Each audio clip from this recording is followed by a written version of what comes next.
Well, gentlemen, thank you for a terrific start to this debate. The time has now come to involve you, the audience, here at Roy Thompson Hall. Those written questions have been coming in, and some have been passed on to me and our folks in the control room. Also, we're going to bring on our online audience through questions that have been debated on our discussion boards, and I'm going to take some live questions from some younger audience members here on the stage. And in that regard, Christopher, we're going to start with a question from you. It's a young woman right here who would like to address you personally. Tell the audience your name and your question, please. Hi, my name is Megha Wadhwani. Just hold on a sec. We're going to get this microphone working. Okay. Is this microphone working? Try again. Hello? You got it. Okay. My name is Megha Wadhwani. I'm a recent graduate from the University of Toronto. And my question is actually in regards to globalization. This century, globalization will bring together, as never before, nations and peoples divided by wealth, geography, politics, and race. So my question is, instead of fearing faith, why not embrace the shared values of the world's major religions as a way of uniting humankind? Great question. Christopher? Yeah, well, unity out of faith? Or disunity? Perfectly good question, but seemed to be phrased as a call for common humanism. I mean, I didn't hear anyone say, wouldn't it be better if everyone at least joined some church or other? Not a bit of it. I mean, common humanism is, I think, not made particularly easier by the practice of religion, and I'll tell you why. There's something about religion that is, very often at any rate, and in its original monotheistic Judaistic form, actually is ab initio an expression of exclusivism.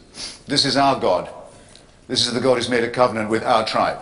You find it all over the place. It isn't always as sectarian as fundamentalist Judaism was, and sometimes still is, but it's not unknown. I mean, it's always struck me as slightly absurd to be a special church for English people, though I can sort of see the point.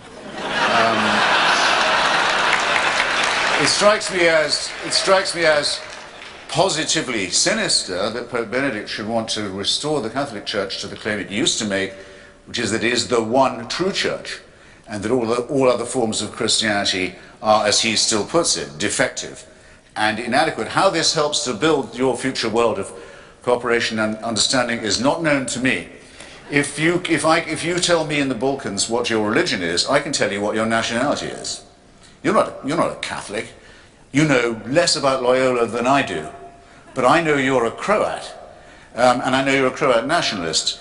It's a religion, and in fact any form of faith, because it is a surrender of reason, it's a surrender of reason in favor of faith, is a fantastic force multiplier, a tremendous intensifier, I was trying to say, of all things that are in fact divisive rather than inclusive. And that's why its history is so stained with blood, not just of crimes against humanity, crimes against womanhood, crimes against reason and science, attacks upon medicine and enlightenment, all these appalling things that Tony kept defending himself from that I didn't even have time to bring up.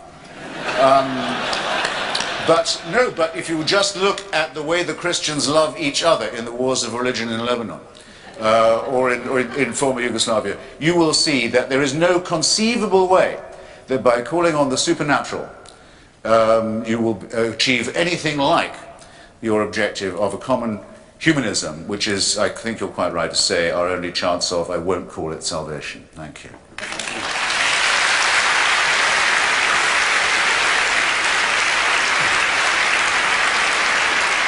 Now, Tony, what I'd like you to do, there's another question on the stage. Someone, in a sense, has the inverse question for you, and it'd be a great opportunity for you to respond to Hitchens at the same time. So let me go to Emily Padden, a Trudeau scholar at Oxford University, who has a question for you, Mr. Bléir. Thank you very much.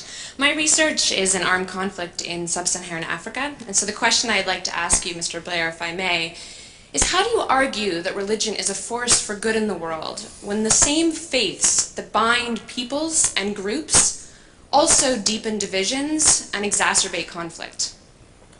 Great question. To which my answer is that they can do, and there are very many examples of that. But there are also examples, let me give you one from the Northern Ireland peace process, where in the end actually people from Protestant Catholic churches got together And actually the religious leaders of those two churches tried to bring about a situation where people reached out across the faith divide. And so what I would say to you is that this exclusivism is not, you know, this type of excluding other people because they're different. Let's just nail the myth that this is solely the prerogative of religion. I'm afraid this happens in many, many different walks of life. It's not what true religion is about. True religion is not about excluding somebody because they're different. True religion is actually about embracing someone who is different. That is why, you know, in every major religion, this concept of love of neighbor, and Christopher's absolutely right. Confucius did indeed say exactly something similar to Rabbi Hillel. Of course, Jesus said, love your neighbor as yourself. If you look at Hinduism, Buddhism, the religion of Islam, after the death of the Prophet Muhammad, Islam was actually at the forefront of science, was at the forefront of introducing proper rights for women for the first time in that part of the world. So the point is this, and this is really where the debate comes to. Christopher says, well, humanism is enough. And what I say to that is, but for some people of faith, it isn't enough. They actually believe that there is indeed a different and higher power simply than humanity. And that is not about them thinking of heaven and hell in some sort of old-fashioned sense of trying to terrorize people into submission to religion. They actually think of it as about how you fulfill your purpose as a human being in the service of others. And so, you know, when we say, well, that could be done by humanism, yes, it could.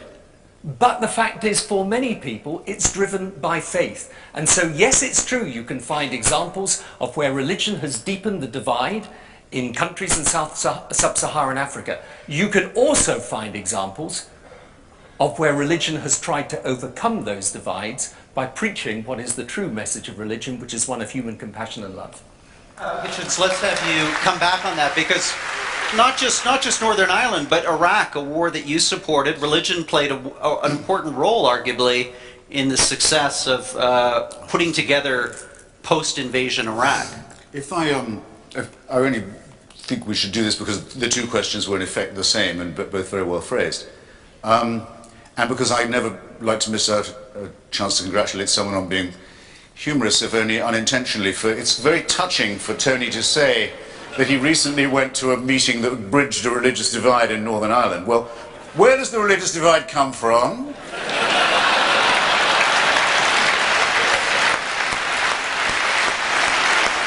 400 years and more, 400 years more in my own country of birth, of people killing each other's children, depending on what kind of Christian they were, and sending each other's children in rhetoric to hell, and making Northern Ireland the place the most remarkable in Northern Europe for unemployment, for ignorance, for poverty, and for, I would say, stupidity too. And for them now to say, maybe we might consider breaching this gap, well, I should bloody well think so. But I don't see how. What if they'd listened to the atheist community in Northern Ireland, which is a real thing, and if they'd listened to the secular movement in Northern Ireland, which is a real thing, and I know many people who suffer dreadfully from membership in it, not excluding being pulled out of a car by a man in a balaclava and asked, are you Catholic or Protestant? He said, I'm Jewish atheist, actually. He said, what are you, a Protestant Jewish atheist or a Catholic? You laugh. You laugh, but it's not so funny when the party of God has a gun in your ear at the same time. And that was in Britain, and still is to some extent, until recently. Rwanda.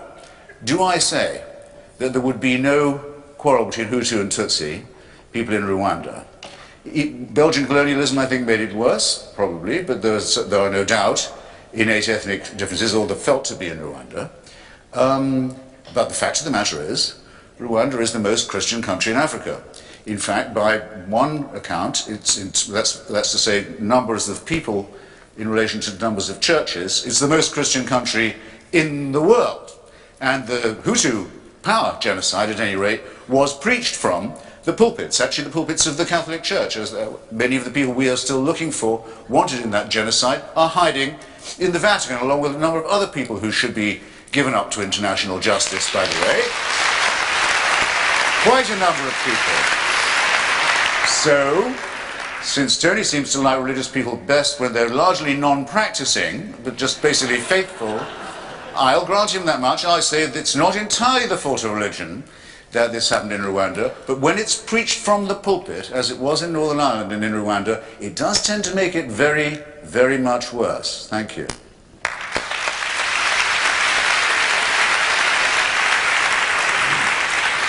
Tony, just briefly come back on that, because you were intimately involved in the search for peace in Northern Ireland, and I assume you had a very different perspective of the role that faith played in the resolution of that conflict. Yeah, and I work now, do work in Rwanda.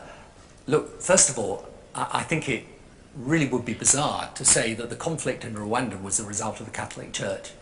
I mean, Rwanda is a perfect indicator of what I'm saying, which is you can put aside religion and still have the most terrible things happen. I mean, this was the worst genocide since the Holocaust. It was committed on a tribal basis. Yes, it's true, there were members of the Catholic Church who behaved badly in that context of Rwanda. There were also, by the way, members of the Catholic Church and others of religious denomination who stood up and protected and died alongside people in Rwanda. So, you know, and as for Northern Ireland, yes, of course, Protestant and Catholic, absolutely right, but you couldn't ignore the politics of the situation in Northern Ireland. It was to do with the relationship between Britain and Ireland going back over many, many centuries. So my point is very simple. Of course, religion has played a role, and sometimes a very bad role, in these situations, but not only religion. Yeah. And what is at the heart of this is we wouldn't dream of condemning all of politics, because politics had led to Hitler or Stalin, or indeed what has happened in Rwanda. So let us not condemn the whole of religion, or say that religion, when you look at it as a whole, is a force for bad, because there are examples of where religion has had that impact. And so I think actually Rwanda and Northern Ireland are classic examples, even the Middle East peace process. I mean, yes, I agree, you can look at all the religious issues there, but let's not ignore the political issues either. And frankly, at the moment, the reason, and I can tell you this from first-hand, but I can tell you from first-hand experience, the reason we don't have an agreement at the moment between Palestinians and Israelis is not to do with the religious leaders on either side, right? It's a lot more to do with the political leaders, so it's my branch that has to take the blame for that. And therefore, what I would say is, I actually think that yes, of course, a lot of these conflicts have religious roots. I actually think it's possible for religious leaders to play a positive part in trying to resolve those. But in the end, it's for politics and religion to try and work out a way in which religion, in a world of globalization that is pushing people together, can play a positive rather than negative role. And if we concentrated on that, rather than trying to drive religion out, which is futile, but concentrate instead on how we actually get people of different faiths working together, learning from each other and living with each other, I think it would be a more productive mission. Thank you. Okay, let's question. We like the applauding, so please continue that throughout the debate. Let's take a written question. My producers are telling me that we have a written question. We'll get that on the screen. And Christopher, this is for you to start with. Interesting one. America is both one of the most religious countries in the world and also one of the most democratic and pluralistic, both now and arguably through much of its history. How do you explain that seeming paradox? Relatively simply, the United States has uniquely a constitution that forbids the government to take sides in any religious matter, or to sponsor the church, or to adopt any form of faith itself. As a result of which, anyone who wants to practice their religion in America has to do it as a volunteer. It's what de Tocqueville wrote about so well in his Democracy in America. Ever since Thomas Jefferson wrote to the Baptists of Danbury, Connecticut, during his tenure as president, saying, you'll be familiar with the phrase, I'm sure, rest assured, because they'd written to him out of their fear of persecution in Connecticut, rest assured that there will ever be a wall of separation between the church and the state in this country. And the maintenance of that wall, which people like me have to defend every day against those who want garbage taught in schools and pseudoscience in the name of Christ, and other atrocities. The maintenance of that wall is the guarantee of the democracy. By the way, for a bonus, can anyone tell me who the Baptists of Danbury, Connecticut thought was persecuting them? The Congregationalists of Danbury, Connecticut. Well done. Also, that argues, by the way, for the existence of a very small but real fan base of mine somewhere in this hall. Yes, now, it doesn't seem to matter very much now, but it mattered then. Give those Congregationalists enough power, as they did have in Connecticut. Just you see how unfurry they look compared to how docile they behave now we've disciplined them. Thank you.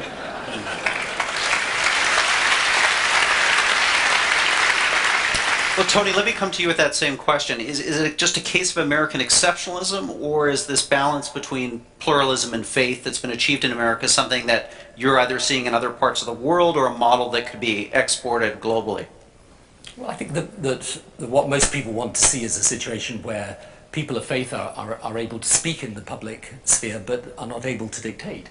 And that is a reasonable balance, and I think that most people would accept. But I think, again, what I would say about examples of where you get religious people that are fanatical in the views that they want to press on others.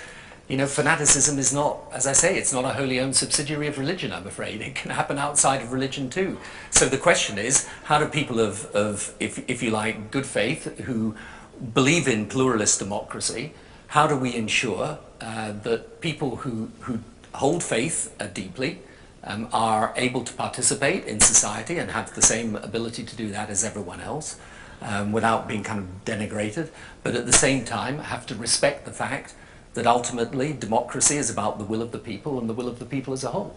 So I think that most people can get that balance right, and we are very lucky actually in our countries, because we are in a situation where people of different faiths are free to practice their faith as they like. And that is, in my view, an absolutely fundamental part of democracy. And it's something that people of religious faith have to be very clear about and stand up and do. And one of the reasons why, for me, I think it's actually important for people of religious faith to have people like Christopher challenge us and say, okay, this is how we see religion. Now you get out there and tell us how it's different, and where it isn't different, how you're going to make it so. And I think that's a positive and good thing. All I ask for is that where people of faith are speaking in the public sphere, then people accept that we have a right to do that, and that sometimes we do that actually because we believe in the things that we're saying, and we're not trying to subvert or change democracy. On the contrary, we simply want to be part of it, and our voice is a voice that has a right to be heard alongside the voice of others. Well, I see Christopher writing furiously, so I'm going to ask him to come back on that point. Well, I hadn't anything special to add there. I think I'd rather give another person a chance for a question. Okay. Well, it's a question that was debated for you, Christopher, on monkdebates.com in the lead-up to this evening. On our discussion board, many people saying that religion provides a sense of community in modern societies where immersed in a consumer culture, more often than not living alongside fellow citizens who are more maybe self-directed than other-directed. What do you say about the pure community function of religion? Isn't that a public good, a valid public good of religious belief? Absolutely. I say good luck to it. The way I phrase it in my book, it's available at fine bookstores everywhere, is that I propose a pact with the faithful. Say, I'll take it again, I'll quote from the great Thomas Jefferson, that I don't mind if my neighbor believes in 15 gods or in none. He neither by that breaks my leg or picks my pocket. I would echo that and say that as long as you don't want your religion taught to my children in school, given a government subsidy, imposed on me by violence, any of these things, you are fine by me. I would prefer...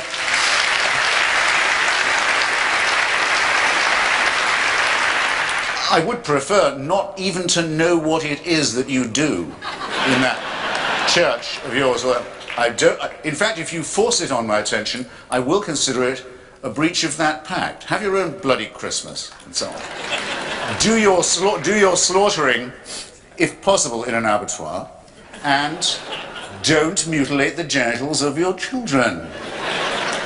Because then I'm afraid it gets within the ambit of law. All right, so don't you think that's reasonably pluralistic and communitarian of me? I think it is. Why is it a vain hope on my part? Why is that? Has this pact ever been honoured by the other side? Of course not. And it's a mystery to me, and I'll share it with you. If I believed that there was a saviour who'd been appointed or sent by, or a prophet, appointed or sent by a God who bore me in mind and loved me and wanted the best for me, if I believed that, and that I possessed the means of grace and the hope of glory, to phrase it like that, I don't know, I think I might be happy. They say it's the way to happiness. Why doesn't it make them happy? Well, don't you think it's a perfectly decent question? Why doesn't it? Because they won't be happy till you believe it too. And why is that? Because that's what their holy books tell them. Now, I'm sorry, it's enough with saying in the name of religion. Do these texts say that until every knee bows at the name of Jesus and so on, there will be no happiness? Of course it is what they say. It isn't just a private belief. It is rather, and I think always has been, and it's why I'm here, actually a threat to the idea of a peaceable community. And very often, as now, and frequently, a very palpable one. So I think that's the underlying energy that powers the friendly disagreement between Tony and myself.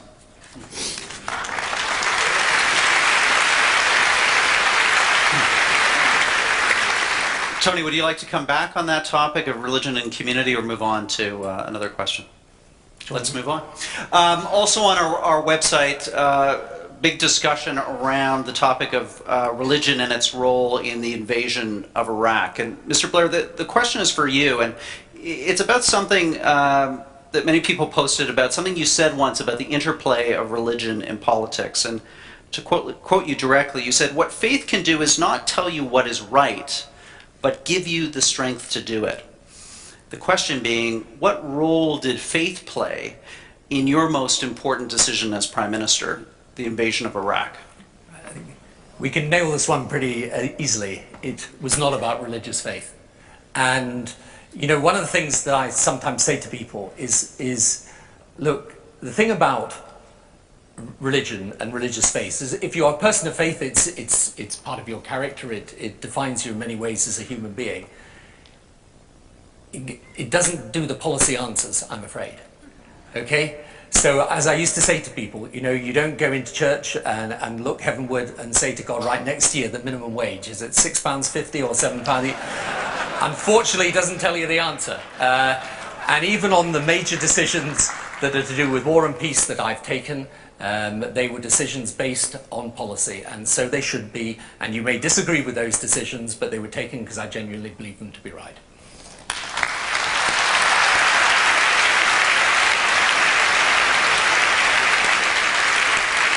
So Christopher, the natural follow-on question to you is, how did you square the circle, or maybe you didn't, between your support for the Iraq War and, let's say, the current then President, George W. Bush, and his very public evocation of faith in terms of his rhetoric around the invasion? Well, I don't remember. In fact, I don't think you can point out to me any moment where George Bush said he was under divine order or had any divine warrant for the intervention in Iraq. In fact, I'm perfectly certain that he might not have minded at some points giving that impression, but he wanted to give that impression about everything that he did. George Bush is someone who, as with his immediate predecessor, after various experiments in faith, ended up in his wife's church, most comfortable place for him to be.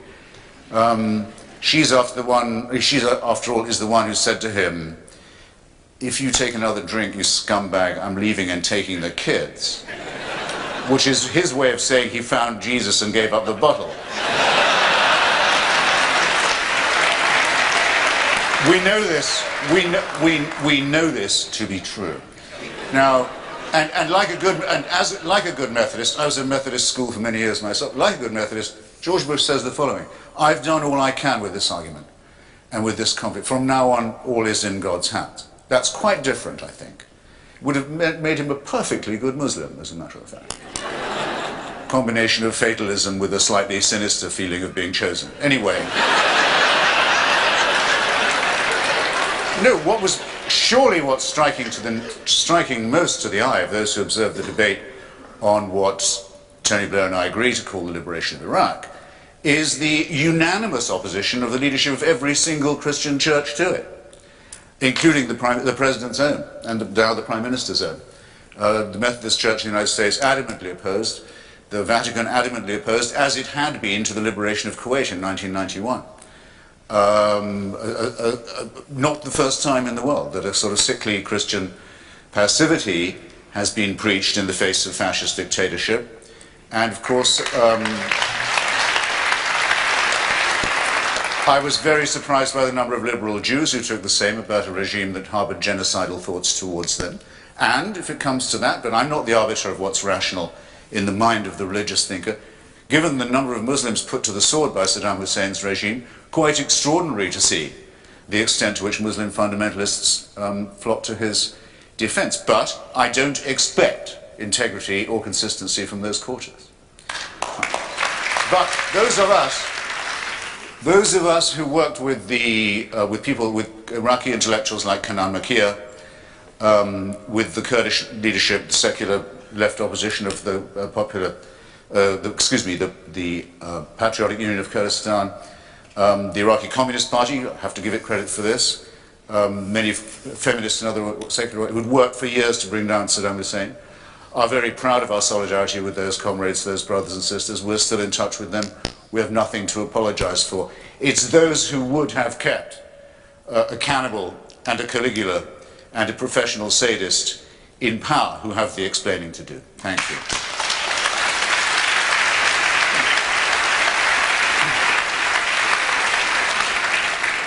Well, I want to be conscious of our time and go to our two final on-stage questions, and I believe the first one is for Mr. Blair, a student at the Monk School of Global Affairs. Introduce yourself and ask your question to Mr. Blair. Yes, good evening. My name is Jonah Cantor, and my question pertains to something that's come up earlier this evening.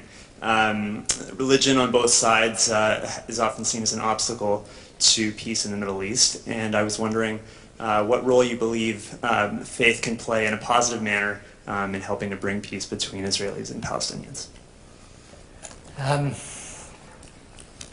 Well, I remember a few months back I was in Jericho, and when you go out from Jericho, they took me up to.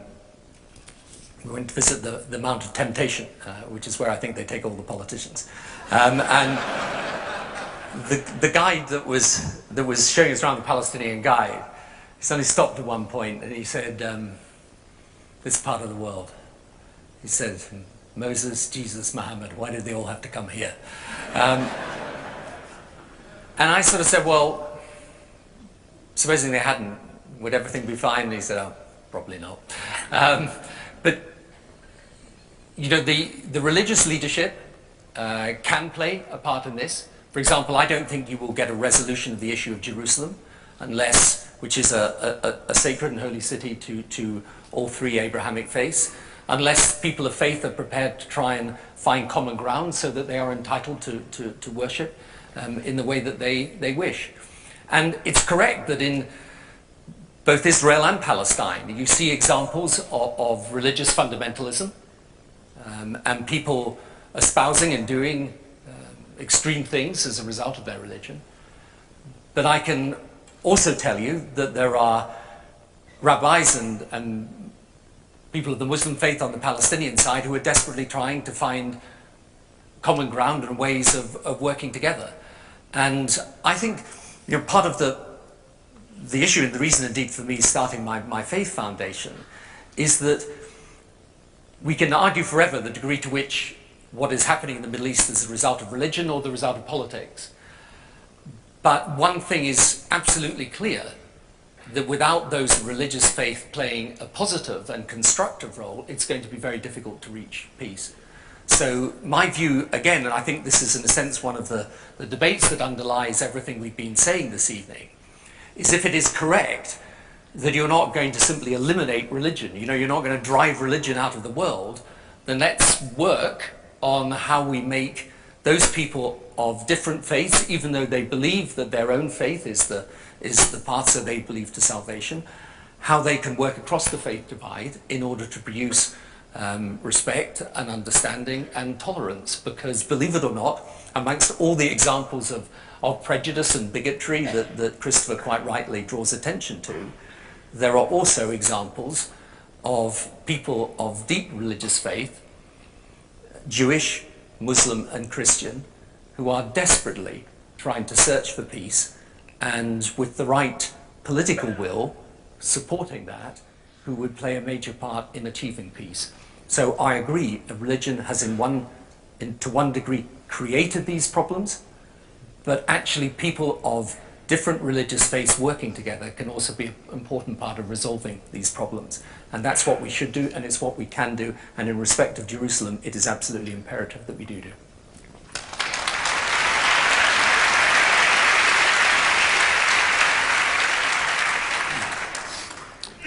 Visitor goes to the Western Wall. Anything he can do. Visitor goes to the Western Wall, sees a man tearing at his beard, banging his head on the wall, shoving messages into it at the rate of knots, wailing and flailing, watches with fascination. When the guy finally breaks off, he says, "Excuse me, I couldn't help noticing you were being unusually devout in your addresses to the wall, to the divines. Do you mind if I asked you what you were praying for?" He said, "I was praying that there should be peace, that there should be mutual love and respect between all the peoples in this area." And said, "And what do you think?" says the visitor. He said, "Well, it's like talking to the wall." Well, there are people who think talking to walls is actually a form of divine worship in this book. And it's another instance, and not that I didn't bring it up laboriously myself, but I don't mind it again, of the difference between Tony and myself when he says, he uses his giveaway phrase, "in the name of religion," rather than as a direct consequence of scriptural authority, which is what I mean when I talk about this. No one's going to deny, are they? No one is going to deny there are awards of real estate made in the Bible by none other than Jehovah himself. That land is promised to human primates over other human primates in response to a divine covenant. Do excuse me. Sorry, this sometimes happens. No, that can't be denied. When David Ben-Gurion was prime minister of what he still called a secular state, he called in Yigal Yadin and Finkelstein and the other Israeli archaeologists, professional guys, and said, "Go out into the desert and dig up the title deeds to our state.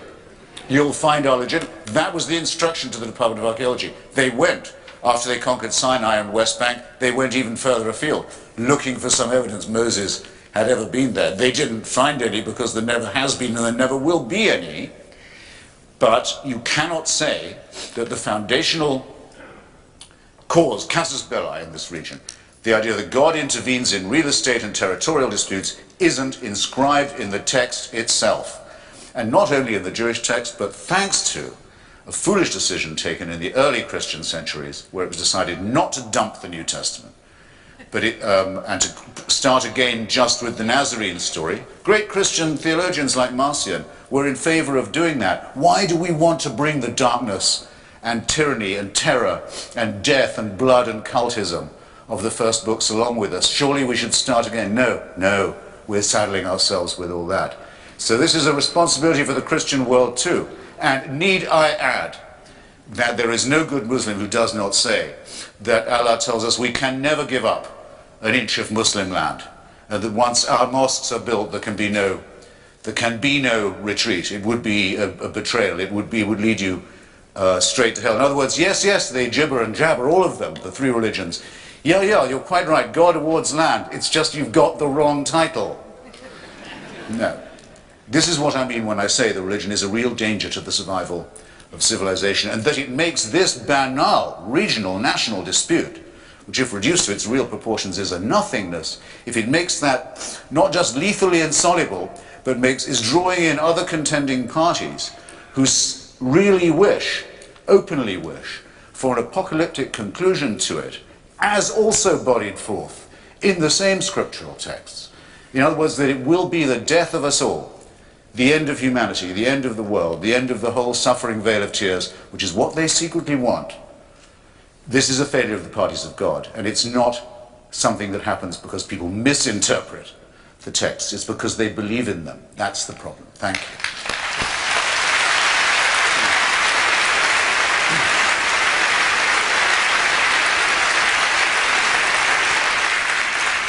Tony, would you like a quick rejoinder, or can I move on to our final question for this session? If you like. Well, great. We have I think, the perfect final question. And it's from another student at the Monk School for Global Affairs, Dana Wagner. Where are you, Dana? Here you are. A big part of this issue is our inability to stand in another's shoes with an open mind to understand a different worldview. In this regard, can each of you tell us which of your opponent's arguments is the most convincing? Thank you.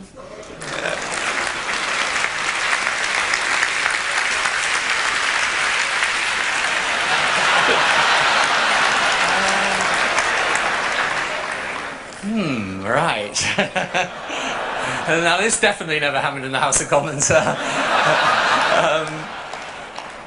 I think that the most convincing argument is, and the argument that people of faith have got to deal with, is actually the argument that Christopher's just made, which is that the bad that is done in the name of religion is intrinsically grounded in the scripture of religion.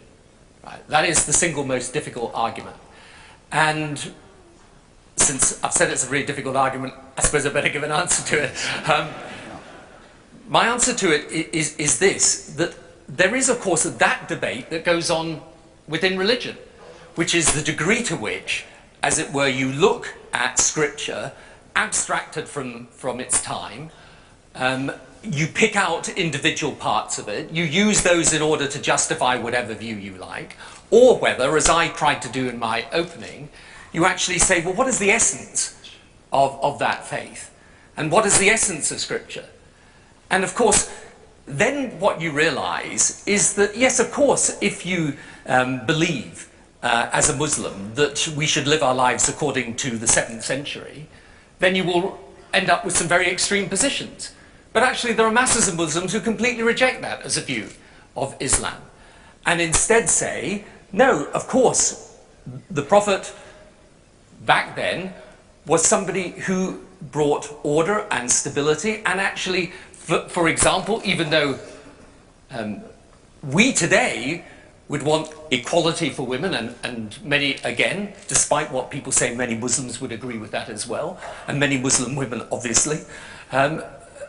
Back then, actually, what he did was extraordinary for that time. And also, when you look at Christianity, yes, of course, you can point to issues that, of that time, now seem very strange and outdated. But on the other hand, when you take Christianity as a whole and ask what it means to those, what draws people to it, what is it that made me as a student come to Christianity? It wasn't to do with some of the things that Christopher's just been describing, and I understand there are those traditions within religion. I understand that, I accept that. I see how people look at certain parts of scripture and draw those conclusions from it, but it's not what it means to me. It's not the essence of it. The essence of it is through the life of Jesus Christ, is a life of love and selflessness and sacrifice. And that's what it means to me.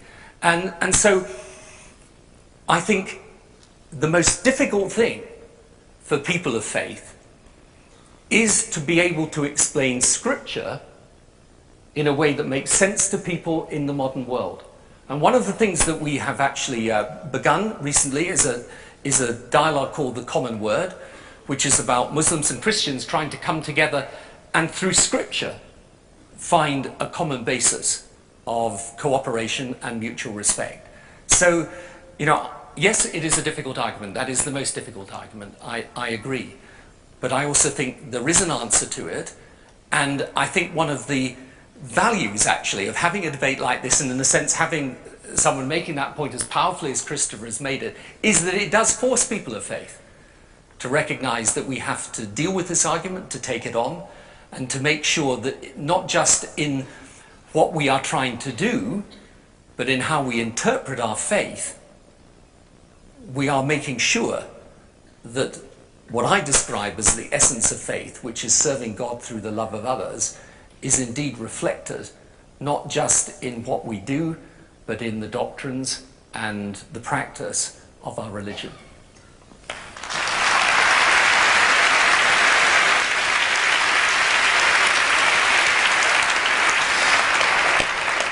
Admirable question. Thank you for it. The remark Tony made that I most agreed with this evening, I'll just hope that doesn't sound too minimal, was when he said that if religion was to disappear, things would by no means, as it were, automatically be okay. I mean, he phrased it better than that. But it would be what I regard as a necessary condition, would certainly not be a sufficient one. And anyway, religion won't disappear. I just think the hold of it on people's minds can be substantially broken and domesticated. He's quite right about that, of course. I hope I didn't seem at any point to have argued to the contrary. I come before you, after all, as a materialist. If we give up religion, we discover what actually we know already, whether we're religious or not, which is that we are somewhat imperfectly evolved primates on a very small planet in a very unimportant suburb of a solar system that is itself a negligible part of a very rapidly expanding and blowing apart cosmic phenomena. These conclusions, to me, are a great deal more awe-inspiring than what's contained in any burning bush or horse that flies overnight to Jerusalem or any other of that. It's a great deal more awe-inspiring, as is any look through the Hubble telescope at what our real nature and future really is. So he was quite right to say that, and I would have been entirely wrong if I'd implied otherwise. I think I could say a couple of things for religion myself, would in fact. First is what I call the apotropaic. We all have it, the desire not to be found claiming all the credit. A certain kind of modesty, you could almost say humility. People will therefore say they'll thank God when something happens that they're grateful for, or there's no need to make this a religious thing. The Greeks had the concept of hubris as something to be avoided and criticized. But what the Greeks would also have called the apotropaic, the view that not all the glory can be claimed by a load of primates like ourselves, is a healthy reminder too. Second, the sense that there's something beyond the material, or if not beyond it, not entirely consistent materially with it, is, I think, a very important matter. What you could call the numinous, or the transcendent, or at its best, I suppose, the ecstatic. I wouldn't trust anyone in this hall who didn't know what I was talking about. We know what we mean by it when we think about certain kinds of music, perhaps. Certainly the relationship, or the coincidence, but sometimes very powerful, between music and love. Landscape, certain kinds of artistic and creative work that appears not to have been done entirely by hand. Without this, we really would merely be primates. I think it's very important to appreciate the finesse of that, and I think religion has done a very good job in enshrining it in music and in architecture, not so much in painting, in my opinion. And I think it's actually very important that we learn to distinguish the numinous in this way. I wrote a book about the Parthenon. I'll mention it briefly. I couldn't live without the Parthenon. I don't believe any civilized person could. If it was to be destroyed, you'd feel something much worse than the destruction of the first temple had occurred, it seems to me. But, we've lost an enormous amount besides by way of our knowledge of symmetry and grace and harmony. But I don't care about the cult of Pallas Athena. It's gone. And as far as I know, it's not to be missed. The Eleusinian mysteries have been demystified. The sacrifices, some of them human, that were made to those gods are regrettable but have been blotted out and forgotten. And Athenian imperialism is also a thing of the past. What remains is the fantastic beauty and the faith that built it. The question is, well, how to keep what is the value of this sort in art and in our own emotions and in our finer feelings.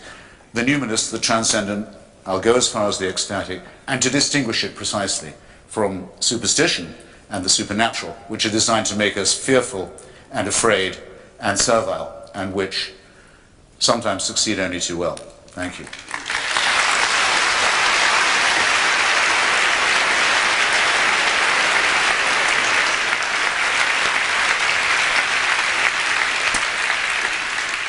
Well, it's now time for the final act in our debate, closing statements. We'll do that in the reverse order of our opening remarks. So, Christopher, I'm going to call on you again to speak.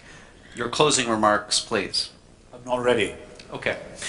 I didn't know it was coming. And Tony, what do you say? Would you rather have another question? There's so many people who've got them. I'm happy. I'd rather answer another question. Let's take another question. Okay. In other words,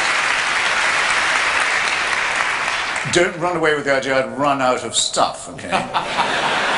Yes, I'd rather be provoked. Someone could do that. Sure. Well, let's do that. And I guess we'll give Christopher a pause here, a chance to drink and catch his breath. And Tony, go to you on this, the whole question of, which has been at the center of this debate, on the rigidity or flexibility of religious doctrine. Your church, the Catholic Church, has just made a reversal of sorts on its policy around the use of condoms, allowed explicitly and only for the prevention of HIV/AIDS infection. Is that a positive? Is that an expression of flexibility, or a critique of the decades of rigidity before this reversal? Well, I welcome it. But you know, I mean, I'm one of the, I think, billion lay Catholics. So I don't, and I think many Catholics have different views on a whole range of issues upon which there is teaching by the Church. I just wanted to pick up something, if I might, that Christopher said, because I thought his discussion of the transcendent was very interesting, actually. I mean, for those of us of religious faith, we acknowledge and believe that there is a power higher and separate from human power. And in a way, what Christopher is saying is, well, I can't accept that, but I do accept there is something transcendent in the human experience, and something numinous, something even ecstatic. You see, for me, the belief in a higher power and the fact that we should be obedient to the will of that power, not simply our own will, I don't regard that as putting me in a position of servility. Is not the word I would use. I would use the word obligation. And you know, it is of course absolutely true that when I can point to any of the acts that I say are inspired by religious faith, you can say, well, they could easily have been inspired by humanism. But I think that for those of us that are of faith and do believe that there is something actually more than simply the human power, this does give you, I think, a humility. It's not all that can give you a humility, but it does. I think, and I have witnessed this myself, I remember, actually again to refer to Northern Ireland, when I met some of the people who were the relatives of those who died in the Omagh bombing, which came actually after the Good Friday Agreement and was the worst terrorist attack in the history of Northern Ireland. And I went to visit the relatives of the victims, and I remember a man saying to me that who had lost his loved one in the bombing, saying to me, you know, I have prayed about this, and I want you to know that this terrible act should make you all the more determined to reach peace and to not stop your quest for peace. And it is completely true that, of course, he could have come to such an extraordinary, and I would say transcendent view of forgiveness and compassion without religious faith. But it was what led him to that.